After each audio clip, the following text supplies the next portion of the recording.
Hi everyone, please subscribe my YouTube channel. My wife shamed me at a goodbye party. She gave me divorce papers signed. Her relatives mocked me. I just nodded and left. 3 weeks later, their world collapsed. Chapter 1. The goodbye that stung. It was meant to be a simple meal. Or so I believed. I just returned from an exhausting week-long business trip. My manager had been hounding me for a revised financial projection, and I'd spent sleepless nights crunching data, barely eating. I was drained, but the thought of returning to my wife, Sarah, kept me going. Instead, I stepped into a festively adorned living room packed with her friends, her family, colleagues, and even a couple of my old buddies I hadn't seen in ages. A huge banner hung over the mantel, Bon Voyage and Best Wishes. I stopped dead in my tracks. Sarah greeted me with a peck on the cheek and chirped, "Come on in, sweetheart. We're toasting to fresh starts." The room erupted in applause. Glasses clinked, fairy lights twinkled, champagne flowed, and music played. But I was clueless about what we were celebrating. Then she approached, handed me an envelope, and murmured, "You don't have to pretend anymore. Here are the divorce papers signed." I blinked, stunned. She smirked, turned to the crowd, and announced, "To New Horizons." Her siblings chuckled. Her cousins sneered. Even her mom raised her glass and declared, "At last. Now you can aim higher, Sarah." It felt like a dream. I glanced at the envelope. Her signature was crisp, dated a week earlier with a notary stamp. It was real. She'd orchestrated this party not to bid me farewell, but to parade the end of our marriage for all to see. I looked at her. "That's it," she grinned and said. "You'll be okay. You always bounce back." I inhaled deeply, gave a faint nod, and walked out without a word. But that was the last time she or her family would ever mock me. Chapter 2. The quiet before the chaos. The night air was chilly, but it felt better than the poison in that room. As I left our house, my house, I didn't cry, I didn't shout, I didn't plead, I just breathed. It was done, or so they thought. Sarah's plan was meticulously staged. The party, the timing of the papers, the guest list, it was no last-minute whim. She'd been plotting for months, and her family's smug grins showed they were all in on it. But they didn't know I wasn't the man they thought they knew. 6 months prior, everything shifted. I'd been an analyst at a small investment firm, scraping by on a modest salary. Then a former client, Omar Hassan, a reserved tech mogul from Pakistan, made me an intriguing offer. "I want you to oversee my portfolio off the books. In return, you get a cut. But not a word to anyone, not even your wife." I thought he was kidding at first.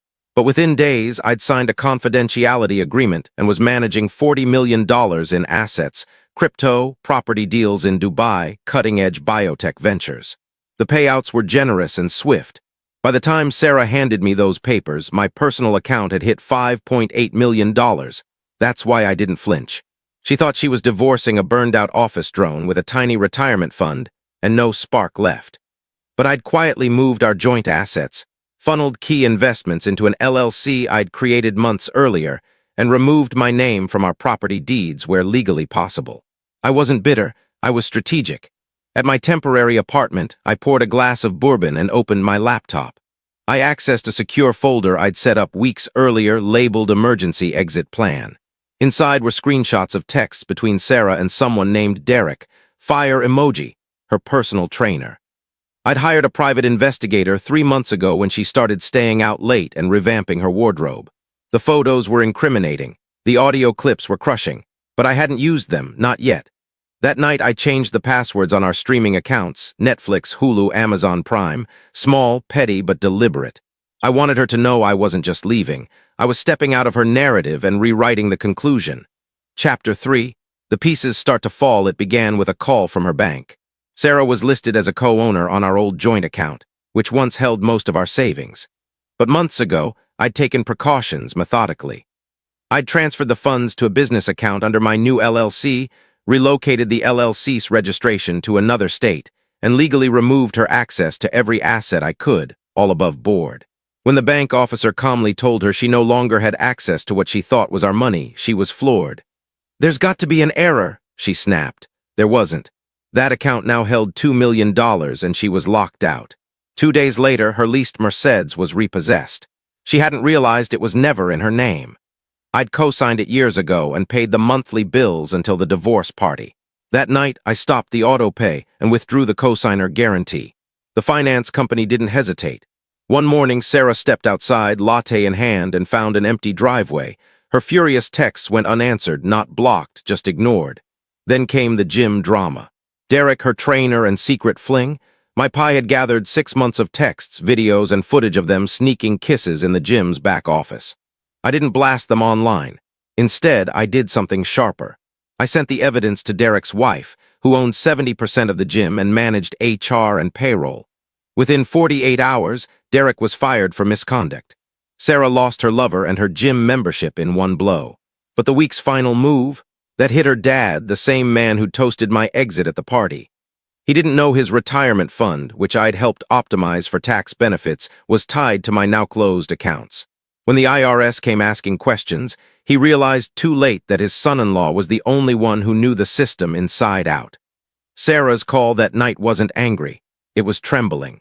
"Can we talk?" "About what?" I replied, ice in my voice. "Everything's crumbling." I let the silence linger before hanging up, and that was just the start. Chapter 4.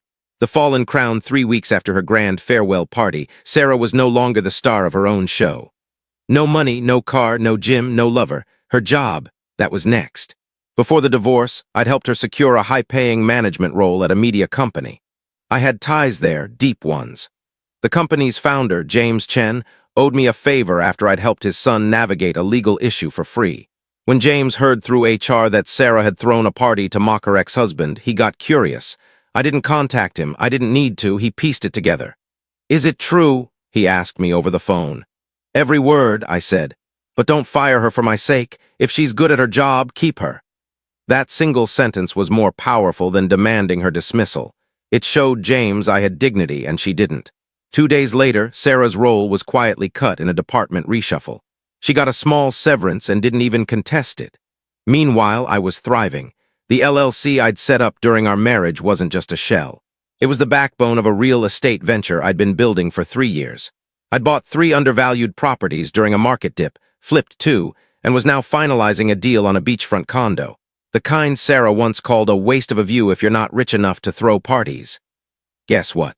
I threw one.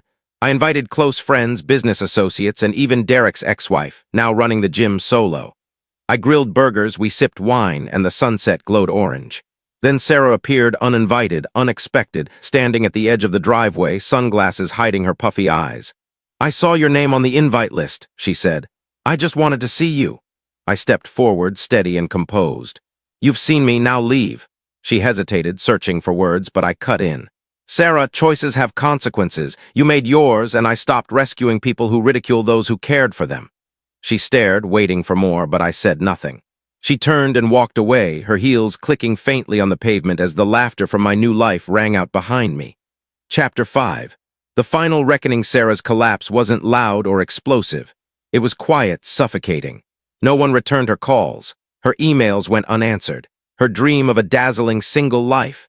It unraveled faster than she could have imagined. Her family. Her dad had co-signed the lease on her new apartment, the one she'd moved into after serving me those divorce papers. She paid rent for 2 months, then defaulted. Her dad had to cover the balance, and he wasn't pleased.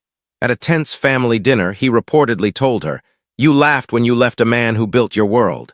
Now you expect me to build you a new one? Not happening." That night, she moved into her mom's spare room, a twin bed instead of a luxury condo, her social status. Sarah once thrived as the queen of her circle, brunches, fitness retreats, influencer pals. She was the glamorous wife everyone envied, but gossip spreads fast. One by one, her friends distanced themselves. Not because I trashed her, but because I didn't. When people asked about the divorce, I simply said, "I don't badmouth someone I once loved. I just learned to move on." That line alone destroyed her carefully spun victim story. The letter she overlooked. At the farewell party, when she handed me those papers, she didn't notice the envelope I slipped into her bag, marked only with her name. Weeks later, alone in her mom's guest room, she opened it. Inside was a single sheet, typed no signature, no emotion. It read, "Sarah, I loved you. I gave you everything you wanted, stability, comfort, trust, respect. In return, you turned our end into a public joke, so here's what you lost. A $1.5 million trust fund I'd set up for our future kids. You forfeited it. A share in a startup now worth $9 million, you waived it in the settlement. A man who would have moved mountains for you but finally chose himself. No regrets, just closure." She reportedly sobbed when she read it. Epilogue. Sunset toast. Months later, I sat at a serene vineyard outside Napa next to someone new, kind, steady, uninterested in drama. She didn't know Sarah. She didn't care about my past. She just asked, "Are you happy now?" I gazed at the rolling vines, thought of the nights I'd spent broken in a basement, and Sarah's smug toast to her own ego. "Yes," I said, "because I stopped burning myself to keep someone else warm." We raised our glasses. Was this justice served perfectly, or should the storm have hit harder? Share your thoughts below. I read them all. Hit like if you believe in accountability and share this story with someone who needs its spark. Subscribe to Lauren's Tailies because here, betrayals don't rest. They hunt their makers. Every shadow holds a consequence. Every facade cracks.